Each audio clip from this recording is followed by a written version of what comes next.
When my daughter, Emily, turned 6, she started talking to someone who wasn't there. At first, I thought it was normal. Kids have imaginary friends all the time, right? But there was something different about hers. She called her friend Lila. Every day, she'd sit by the window, whispering and giggling like they were sharing secrets. Sometimes, I'd pass by her room and hear her say things like, "Don't worry, Lila. Daddy's nice now. It should have made me smile." But it didn't, because I never told her I wasn't always nice. You see, I wasn't the best husband. After my wife, Claire, passed away in a car accident 3 years ago, I turned cold angry.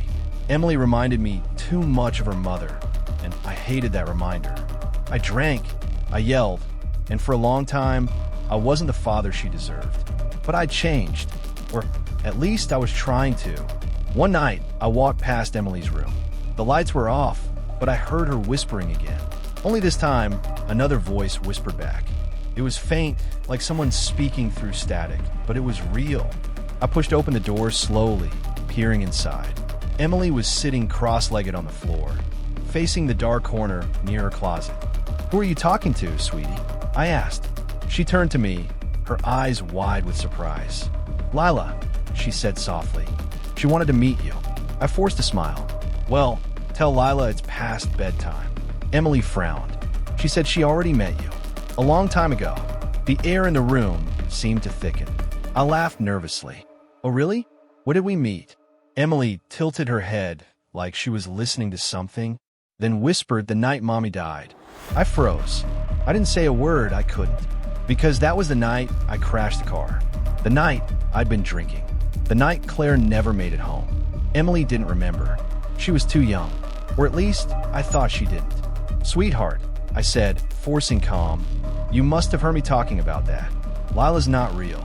"She is real," Emily snapped, her voice shaking. "She says she was in the car too. She was sitting next to Mommy. She said you didn't see her." A chill ran down my spine.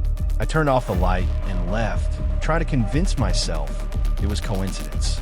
A 6-year-old's imagination. Nothing more. But that night, I dreamed of the crash again.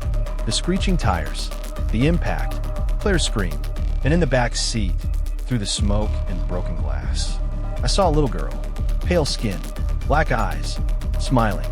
Days passed. Emily grew quieter, more distant. She stopped eating her meals, saying Lila told her the food was bad.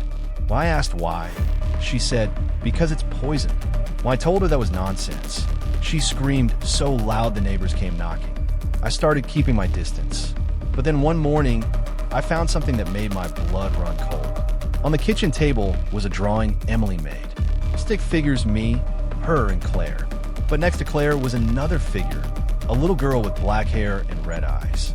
Over my stick figure, Emily had written one word in messy crayon, "Soon." That night, I couldn't sleep. I sat in the living room, staring at the clock, until I heard footsteps upstairs. Emily should have been asleep. I went up, heart pounding.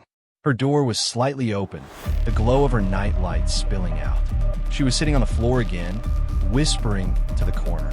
"Emily," I said quietly. She didn't look up. "Lila says you're scared," she murmured. "She says you know what you did." My throat tightened. "Emily, listen to me. There's no Lila. It's just you and me, okay?" Emily turned around, and I swear her eyes didn't look like hers anymore. They were dark, almost hollow. "She says you should have died that night," she whispered. "Not Mommy." Something in the room shifted. The air grew cold. The light flickered. And behind her, in the shadowed corner, I saw it. A figure. Small, motionless, watching. 2 black eyes glinting in the dark. I stumbled backward, slamming the door shut. But from inside, I heard Emily giggle. "She says she's coming for you, Daddy." Over the next few days, I barely slept. I called a child therapist. I called a priest. I even thought about moving. But before I could do anything, it got worse. I woke up one night to whispering near my bed. Emily was standing there, holding her doll. "Lila told me something," she said. I rubbed my eyes. "Sweetheart, it's late. She told me how you'll die." Her voice was calm, flat. I felt my stomach twist. "What did she say?" "She said it'll be fast," Emily whispered, "and that she'll be there to watch." Then she smiled, but it wasn't her smile. The next morning, I found Emily's bed empty. Her window was open. Tiny footprints led from her room into the hallway, down the stairs, and out to the garage. I ran outside, shouting her name, until I saw the car door open. She was sitting in the driver's seat, and next to her, in the passenger seat, was someone else. A girl with pale skin, black hair, and a cracked smile. "Lila," I whispered. Emily looked at me with glassy eyes. "She says it's your turn, Daddy." The engine started on its own. I lunged forward, and everything went black. I woke up in a hospital 3 days later. Broken ribs, concussion. The car had crashed into a ditch. Emily was found outside, completely unharmed. When I asked where she was now, the nurse hesitated. She said Emily hadn't spoken since the crash, that she just sits by the window every day, humming to herself. And when I asked what she hums, the nurse said, "She keeps saying a name. Lila, I think it's been 2 weeks since I got out. Emily's staying with my sister for now. But every night, I hear whispering in the dark.